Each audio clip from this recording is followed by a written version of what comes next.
Hello friends, welcome back to my channel. आमी संगीता और आमार संगीता विदेश फैमिलीते तोमादेर सबाइके स्वागत। और आज के आमी प्रथमेई देखाच्छि आमी जे रास्ताटा दिये आसलाम सेटा होच्छे भूटान, माने भूटाने प्रवेश करछि।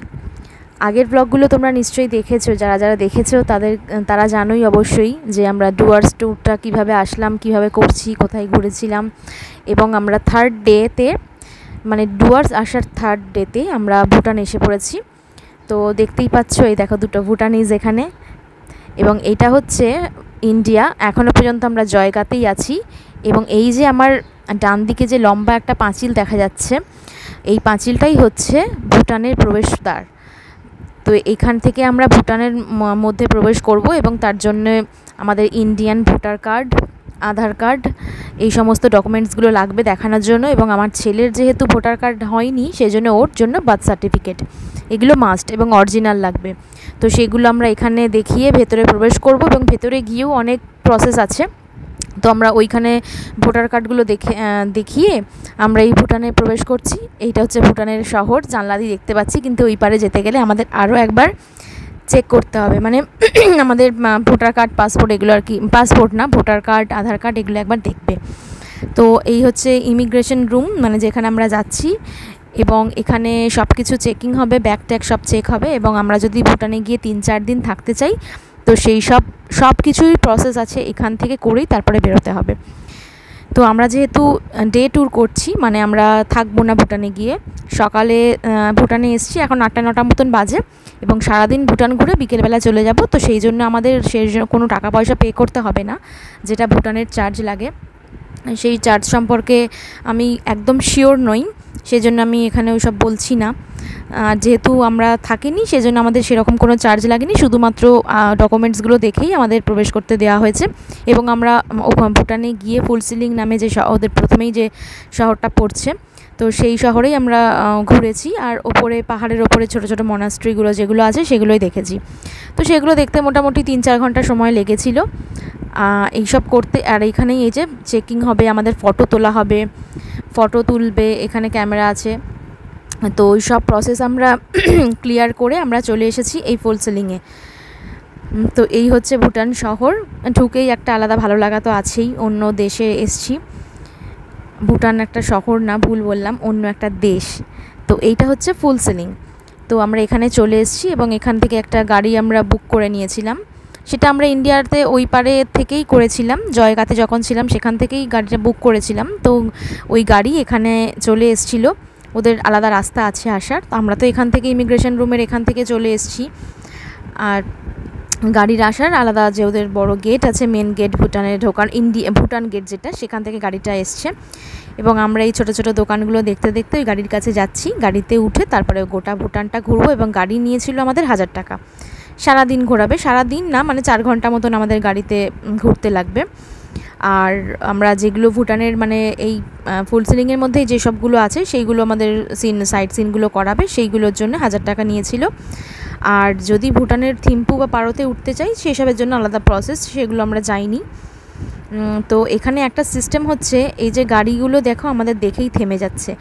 আমরা ভাবছিলাম যে আমরা পারাপার হব, সেই জন্য বোধহয় আমরা মানে গাড়ি থেমে গেলে তবে আমরা যাব, কিন্তু সেটা নয়। আমাদের জন্য গাড়িটি থেমে যাচ্ছে, মানে আমরা পার হয়ে যাব, তারপরে গাড়িগুলো যেতে পারবে আর কি, এরকম এখানে একটা আছে সিস্টেম। দেখো উনি আমাদের যেতে বলবে আগেই, এই দেখো, মানে আমরা চলে যাব, তারপরে গাড়িগুলো যাবে, এখানে এটা সিস্টেম। তো যাই হোক, আমরা এবার আমাদের ড্রাইভারকে খুঁজছি কোথায় উনি। এখানে এসে দাঁড়ানোর কথা ছিল, তারপর আমরা গাড়িতে উঠবো। তো তোমরা দেখতে থাকো ব্লগটা, অবশ্যই ভুটান ব্লগ খুব ভালো লাগবে। আর এইখানে সামনেই একটা মনাস্ট্রি আছে, সেই মনাস্ট্রিতে আমাদের প্রথমে ঢোকার কথা, তো সেখানে আমরা ঢুকিনি। আমরা ভাবছিলাম যে পুরো আগে ওপরে পাহাড়টাগুলো ঘুরে আসি, তারপরে নিচের মনাস্ট্রিটা লাস্টে ঘুরবো। আর আজকে একটু বৃষ্টিটা কম আছে, আগের 2 দিনের ব্লগে দেখেছো প্রচুর বৃষ্টিতে আমরা ঘুরেছিলাম। তো বৃষ্টিটা সেভাবে বোঝা যাচ্ছিল না, কিন্তু বৃষ্টি হয়েছে ভালোই। তো আজকে বৃষ্টিটা কম হয়েছে, তো আমরা ভাবছিলাম যে মনাস্ট্রিতে পরেই যাব আর কি। এই যে আমার বাঁদিকে যে মনাস্ট্রিটা এইটা, তো কিন্তু ওপরে সব পাহাড়টার ঘুরে আসার পরে মনাস্ট্রিতে ভিডিও করা হয়নি, কারণ তখন প্রচণ্ড বৃষ্টি আবার শুরু হয়ে গেছিলো। তো আমরা কোনো রকমের মনাস্ট্রিটা দেখে এসেছি। তো এইবার হচ্ছে আমরা ড্রাইভারকে খুঁজে পেয়ে গেছি। এই হচ্ছে আমাদের গাড়ি। তো আমাদের যিনি ড্রাইভার ছিলেন ভুটানিজ, উনি আমাদের সব কিছু বলে দিচ্ছিলেন, এখানে এইটা, ওখানে ওটা, এখান থেকে আপনারা এটা নিতে পারেন, ওখান থেকে ওইটা নিতে পারেন, এই সমস্ত কথা। আমরা রেস্টুরেন্টের কথাও জিজ্ঞাসা করছিলাম যে রেস্টুরেন্ট এখানে কোথায় পাওয়া যাবে। তো উনিও বলে দিচ্ছিলেন যে আপনাদের যে কোনো রেস্টুরেন্টে যে মানে যেমন খাবার ইচ্ছে এখানে সমস্ত ধরনের রেস্টুরেন্ট পেয়ে যাবেন, আপনাদের পছন্দের মতন যে কোনো একটাতে ঢুকে আপনারা লাঞ্চ করে নিতে পারেন। আমরা বললাম ঠিকই আছে। তো এবার আমরা হচ্ছি ভুটানের সাইট সিন করতে। আমি তো খুবই এক্সাইটেড, মানে অনেক বছর আগেও আমি একবার ভুটান এসেছিলাম, সেখানেও আমরা ডে ট্যুরই করেছিলাম, সারাদিনের ট্যুর। সেখানেও থিম্পুতে উঠতে পারিনি, পারোতে যেতে পারিনি, এবারেও তাই। তো আমরা সারাদিনের জন্য বেরিয়ে পড়লাম ভুটান দেখতে। তার সাথে তোমাদের সাথে আমাদের এই সুন্দর মুহূর্তগুলো শেয়ার করতে পেরে আমারও খুব ভালো লাগে। তো সেই জন্যেই চলো দেখি এবার কোথায় কোথায় নিয়ে যায় আমাদের ড্রাইভার।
এটা হচ্ছে আমাদের প্রথম সাইট সিন, মানে প্রথম যে স্পটটা আমাদেরকে আর কি দেখানোর জন্য আনা হয়েছে সেটা হচ্ছে এখানে একটা হ্যাঙ্গিং ব্রিজ আছে। তো এই ব্রিজটা পর্যটকদের জন্যই অবশ্যই করা হয়েছে। তো নিচে তোষা নদী বয়ে চলেছে আর ওপরে এরকম হ্যাঙ্গিং ব্রিজ। দৃশ্যটা জাস্ট অসাধারণ, মানে এত হাওয়া দিচ্ছে এখানে, প্রচন্ড হাওয়া। বাবু ফোন পড়ে গেলেই গেল। সেগুলো এই পাশে যে এই ছোট ছোট যে ওদের প্রার্থনার যে এগুলো কি বলে আমি ঠিক জানিও না, দাঁড়াও, এইগুলো যে লাগানো আছে উঠছে, এগুলো দেখেই বুঝতে পারছো যে এত হাওয়া। আর এইখান থেকে কিছু দেখা যাচ্ছে না, তো আমরা ভাবলাম আরেকটু এগিয়ে যাই, যেখান থেকে পুরো দৃশ্যটা ভালোভাবে দেখতে পাবো।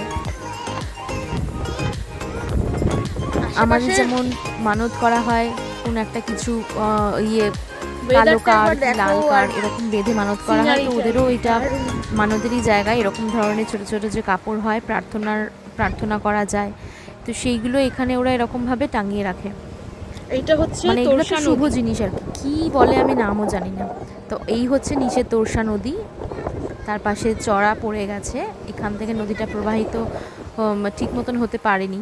তবে আমরা যখন ছিলাম, আর এই যে দূরে সাদাটা ওটা হচ্ছে আমাদের গাড়িটা, আমরা যখন এর আগের বার এসেছিলাম তখন কিন্তু এই তোরসা নদীতে নিচে নামার প্রবেশপথ ছিল, মানে নামার একটা রাস্তা ছিল যেখান থেকে আমরা তোরসা নদীতে নামতে পেরেছিলাম। তো সেটা কিন্তু এখন তো দেখতে পাচ্ছি না, এখন নিচে নামার কোনো রাস্তা দেখতে পাচ্ছি না। আর এই হচ্ছে ওই যে হ্যাঙ্গিং ব্রিজ আমরা ছিলাম তার পাশেই এই একটা বড় ব্রিজ, এখান থেকে গাড়ি চলাচল করে। ওটা তো গাড়ি চলাচলের জন্য নয়, এটা গাড়ি চলাচল করতে পারে। এই পাশে হচ্ছে সামসিয়া, ওদের একটা আলাদা জেলা যেখানে ঢোকা নিষেধ, এখানে একটা চেক পয়েন্ট আছে। এখানে আমাদের মানে ওই পাশে ব্রিজের ওই পারে আর যাওয়া যাবে না, এই পারেই পর্যটকদের জন্য এই পারটাই খোলা। তো আমরা এই পারেই ঘুরে ঘুরে দেখে নিচ্ছি। আর সেটা হচ্ছে এই যে দৃশ্যটা দেখো, একদম অসাধারণ একটা দৃশ্য। তো যেটা বলছিলাম আমি, যে এর আগের বার আমরা যখন এসেছিলাম তো তখন তোরসা নদীতে আমরা নামতে পেরেছিলাম, আর তখন প্রচুর জল ছিল নদীতে। এখন তো জলটা কেমন শুকিয়ে গেছে, তো তখন নিচে নামার একটা রাস্তা ছিল, এখন তো নিচে নামার রাস্তা নেই। আর এটা আমরা চলে আসলাম পরের স্পটে, এটা একটা আলাদা মনাস্ট্রি। তো চলো দেখি মনাস্ট্রিতে কি আছে। আচ্ছা, মনাস্ট্রিটার নাম এখানে লেখা আছে পেলডেন তাসি চোলিং, এইটা। আর একটা কি লেখা আছে বুঝতে পারছি না।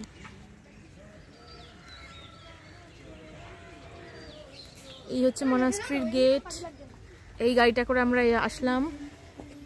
আশেপাশের ভিউটা এইরকম, পুরোটাই পাহাড়ে ঘেরা ভুটান দেশ। চলো মনাস্ট্রির ভেতরে যাই। গুহা না, গুম্ফা মানে, গুম্ফা মানে এই মনাস্ট্রিটাই। এই আয়, নিচেটা ধর, নিচেটা ধর। হ্যাঁ, ওপরটা ছেড়ে দে না।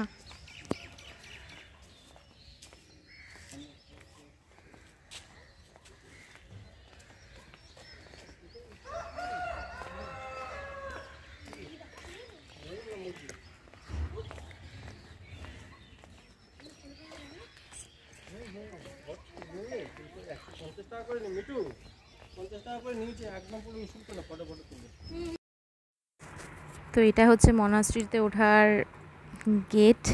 তো মনাস্ট্রিতে উঠতে গিয়ে হঠাৎ ওদের ওই তিবেটিয়ানদের সাথে দেখা হলো, তো তাদের সাথে একটু ফটো তোলার ইচ্ছাও হলো। আর এটা হচ্ছে মনাস্ট্রিতে ঢুকছি আমরা, তবে ভেতরে ফটো টটো অ্যালাউড নেই।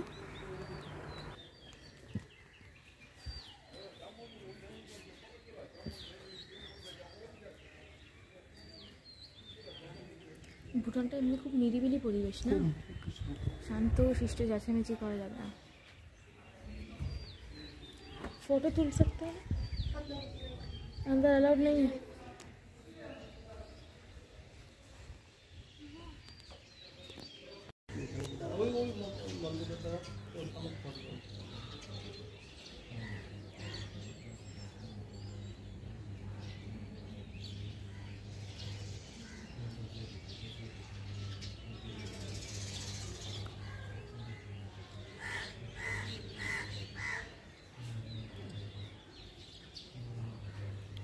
আসুন নিচে নেমে ছবি তুলি।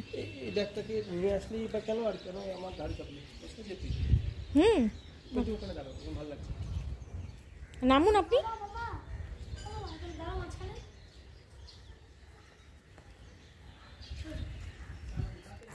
আমরা এখন যাচ্ছি পরের গন্তব্যে, সেটা হলো এখানকার যে ভিউ পয়েন্ট, এবং তার সাথে একটা রাজ প্যালেসও আছে, যেটাতে আগে নাকি অনেক আগে রানী থাকতো। এবং এখান থেকে এই ভিউ পয়েন্টটা থেকে গোটা আমাদের জায়গাটা দেখা যায়, ইন্ডিয়ার অনেকটাই দেখা যায়। তো সেই ভিউ পয়েন্টে যাচ্ছি আর আস্তে আস্তে পাহাড়ের ওপরে উঠছি। তো এখানকার সিনারি কিন্তু দারুণ, পাহাড়ে যে সমস্ত সিনারিগুলো দেখা যায় সেই রকম ধরনেরই। আর এখানে একটা জিনিস লক্ষ্য করলাম, যেটা হচ্ছে ভীষণ পরিষ্কার পরিচ্ছন্ন দেশ। একটা কোথাও পাতা কি কাগজ মানে আবর্জনা কোথাও পড়ে নেই, খুবই পরিষ্কার পরিচ্ছন্ন সমস্ত জায়গায়। সেটা যে স্পটগুলোতে যাচ্ছি তোমরা দেখেই বুঝতে পারছো, একদম কোলাহল নেই, কিচ্ছু না, একদম নিরিবিলি, খুব শান্তশিষ্ট পরিবেশ, যেটা খুবই ভালো, মানে খুব ভালো লেগেছে আর কি আমার। আমরা চলেই এসেছি। তো এখানটায় চলো দেখি ভিউ পয়েন্ট। তো চলো আমরা দেখি। এখানে আমাদের টিকিট কাটতে হবে। আর একটা মনাস্ট্রিতে এসেছি, এখানে টিকিট কাটতে হবে। এখানে নাকি আগে 1000 টাকা করে টিকিট ছিল, এখন 30 টাকা করে টিকিট হয়েছে। 1000 টাকার টিকিটের মতন কি আছে দেখি গিয়ে।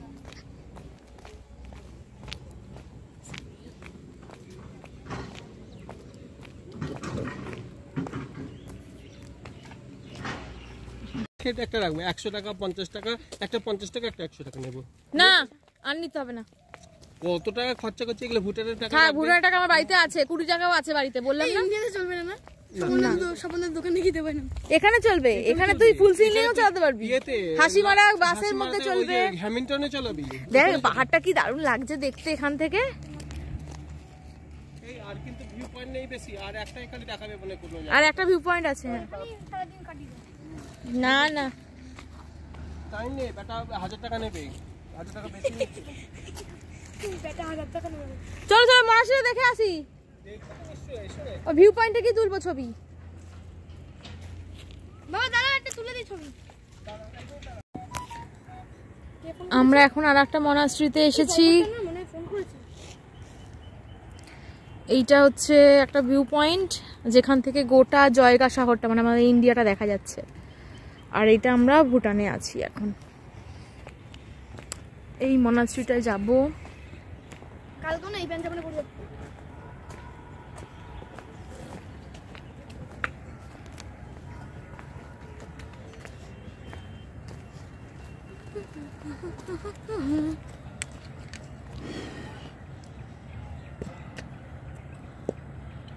এই আজকে তোমার ওই এই হচ্ছে ভুটান। বাবা আচ্ছা কালকে যে কাকুটা এলো না, ওটার নাম কি গো বলে? ঘোড়া।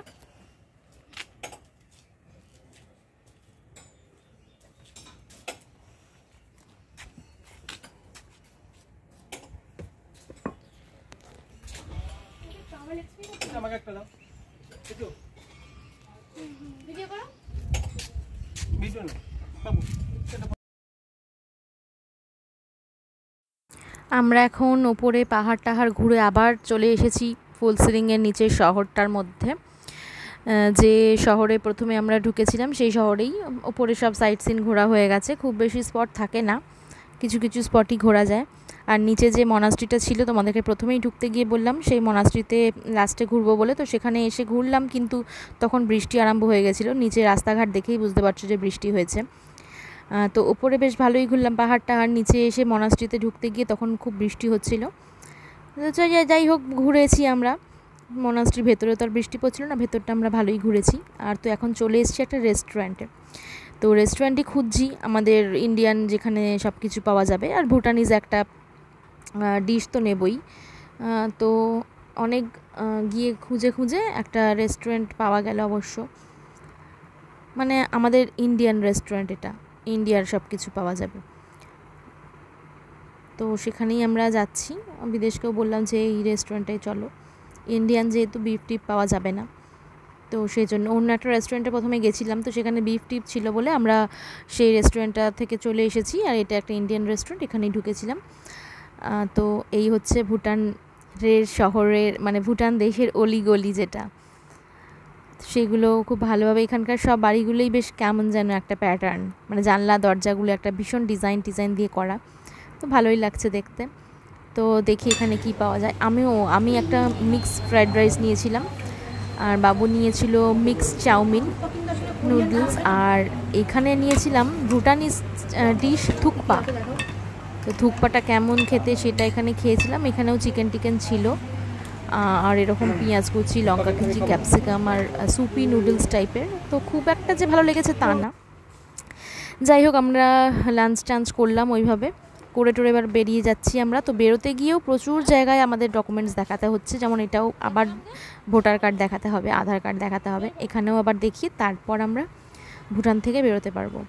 তো যাই হোক অনেক জায়গায় তো ঢোকা বেরোতে গিয়ে এত হ্যাপা, এইসবগুলো তো করতেই হবে, অন্য দেশে যেহেতু যাচ্ছি, ভিসা পাসপোর্ট লাগছে না, তো এইগুলো তো দেখাতেই হবে। তো সেগুলো দেখাচ্ছি, দেখিয়ে আমরা বেরিয়ে যাব। তো এবার আমরা চলেছি আবার হ্যামিল্টনের উদ্দেশ্যে। তো রাস্তাটা দেখো কত সুন্দর, চা বাগানগুলো, আর তখন বেশ সন্ধে মানে 5:30 বেজে গেছে, 5টা বেজে গেছে। তো বেশ সন্ধে একটু ওয়েদার, রোদগুলো সব চলে গেছে, আর এমনিতেই মেঘলা ওয়েদার ছিল, তার মধ্যে একটু সন্ধে ভাব চলে এসছে। আর এই চা বাগান একদম রাস্তা নির্জন নিরিবিলি, শুধু গাড়িই আছে। তো একটা অন্যরকম পরিবেশ এই শহরের, আমাদের কলকাতা শহরের দূষিত এত যানজট কোলাহল পরিবেশের থেকে এত ফাঁকা একটা পরিবেশে গেছি, আমার তো খুবই ভালো লাগছিল।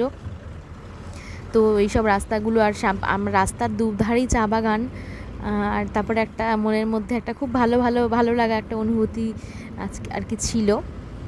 তো সেজন্যই আরও বেশ ভালো লাগছিল। আর সারাদিন ঘোরার পর বাসের মধ্যে বসে, আমরা অবশ্য বাসে করেই যাতায়াত করেছি, ভুটানেও গেছিলাম হ্যামিল্টন থেকে জয়গাঁও অবধি বাসে, আবার ফিরছিও বাসে।